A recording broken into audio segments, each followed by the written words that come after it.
नमस्कार दोस्तों, स्वागत है आपका मेरे चैनल पे। दोस्तों आज हम बात करेंगे लद्दाख के ऊपर, जहां पर इंडियन और चाइनीज ट्रूप्स के अंदर झड़प बढ़ गई है। वहां पर चाइनीज ट्रूप की संख्या बढ़ती जा रही है, ऐसे में टेंशन बढ़ी हुई है। क्या सिचुएशन है उसी के ऊपर बात करेंगे। चलिए दोस्तों शुरू करते हैं। तो दोस्तों चाइनीज मिलिट्री जो है अपनी ट्रूप्स की संख्या लगातार बढ़ाती जा रही है पेंगोंग लेक के नजदीक और गैलवन वैली के अंदर, जो कि लाइन ऑफ एक्चुअल कंट्रोल के अंदर स्थित है लद्दाख के अंदर।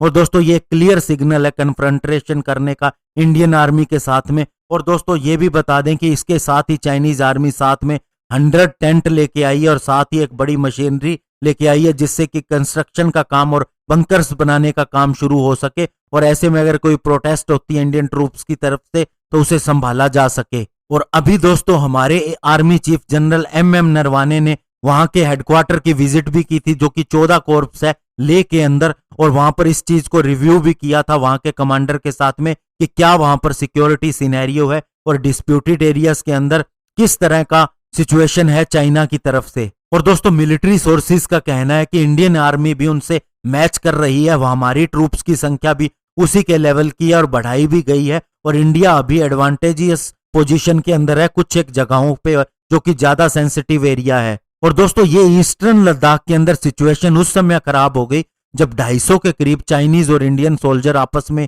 एंगेज हो गए और एक वायलेंट फेस ऑफ हो गया। ये मई 5 की घटना है। और हालांकि उसके बाद नेक्स्ट डे कमांडर्स के अंडर में वहां के जो प्रेजेंट थे इस सिचुएशन को सोल्व करने के लिए एक मीटिंग हुई और उसके अंदर सारी सिचुएशन की बात की गई। और दोस्तों इन घटनाओं के अंदर 100 के करीब इंडियन और चाइनीज सोल्जर जो है वो इंजर्ड हो गए थे। और इसके अलावा दोस्तों इस इंसिडेंट के बाद में ही मई 9 को दोस्तों नॉर्थ सिक्किम के अंदर भी एक ऐसा ही इंसिडेंट हुआ। और उसके बाद से दोस्तों चाइना ने अपनी ट्रूप्स की संख्या को ईस्टर्न लद्दाख रीजन के अंदर बढ़ाना शुरू कर दिया है। और दोस्तों लास्ट 1 वीक के अंदर 5 से ज्यादा कमांडर लेवल की मीटिंग हो चुकी है, क्योंकि जब इंडियन साइड ने दोस्तों इसके ऊपर बहुत बड़ा विरोध किया और कहा कि गैलवन वैली के अंदर जो टेंट बनाए जा रहे हैं वो इंडियन टेरिटरी है और वहां हम ही से बिलोंग करती है, ऐसा कहा गया है। और दोस्तों इसके अंदर सबसे बड़ी बात जो कही गई है वो ये है कि चाइनीज मिलिट्री गलत साइड में पेट्रोलिंग कर रही है और इंडिया जो है वो एक रिस्पॉन्सिबल नेशन है और वो अपनी बॉर्डर मैनेजमेंट को जानता है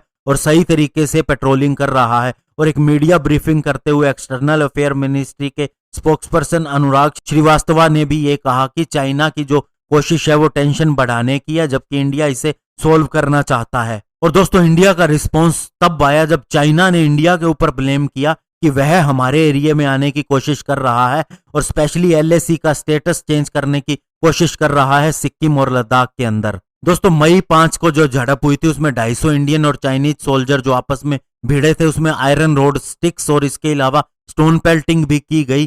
तो इससे दोस्तों दोनों तरफ के सोल्जर घायल हो गए थे और 150 ऐसे ही सोल्जर दोस्तों सिक्किम के अंदर नाकुला पास के पास भिड़े थे। और इससे पहले भी दोस्तों डोकलाम पे 73 दिनों तक इंडिया का स्टैंड ऑफ रहा था चाइना के साथ में और उस समय ऐसा लगा था कि युद्ध हो जाएगा। और अभी इंडिया चाइना के दोस्तों बॉर्डर 3488 किलोमीटर लंबा है और इसके अंदर चाइना अरुणाचल प्रदेश को साउथर्न तिब्बत का हिस्सा मानता है और इसी के ऊपर इंडिया अपना क्लेम करता है। और चाइना दोस्तों कश्मीर के अंदर इंडिया ने जो स्टेटस चेंज किया है उससे भी नाराज रहता है, लेकिन दोस्तों चाइना को भी ये इंडिया बता चुका है कि पूरा कश्मीर जो है वो इंडिया से बिलोंग करता है। हालांकि दोस्तों डोकलाम के बाद में Indian prime minister Narendra Modi और चाइनीज प्रेसिडेंट शी जिनपिंग की एक इनफॉर्मल समिट भी हुई थी 2018 के अंदर, जो चाइना की वुहान के अंदर हुई थी। डोकलाम स्टैंड ऑफ के बाद में ये हुआ था।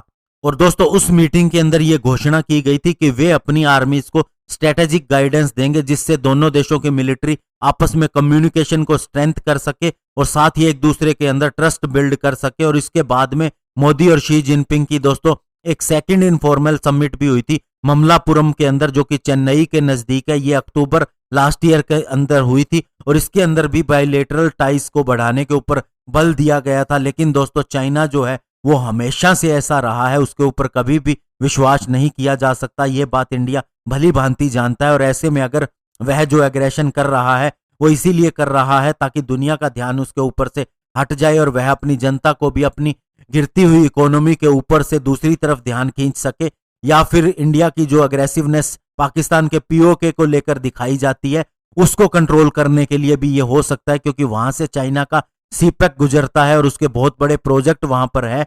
तो ऐसे में दोस्तों कुछ भी हो लेकिन इंडिया पीछे नहीं हटेगा। अब ये 62 का इंडिया नहीं है और चाइना को भली भांति जवाब दिया जाएगा। धन्यवाद, जय हिंद।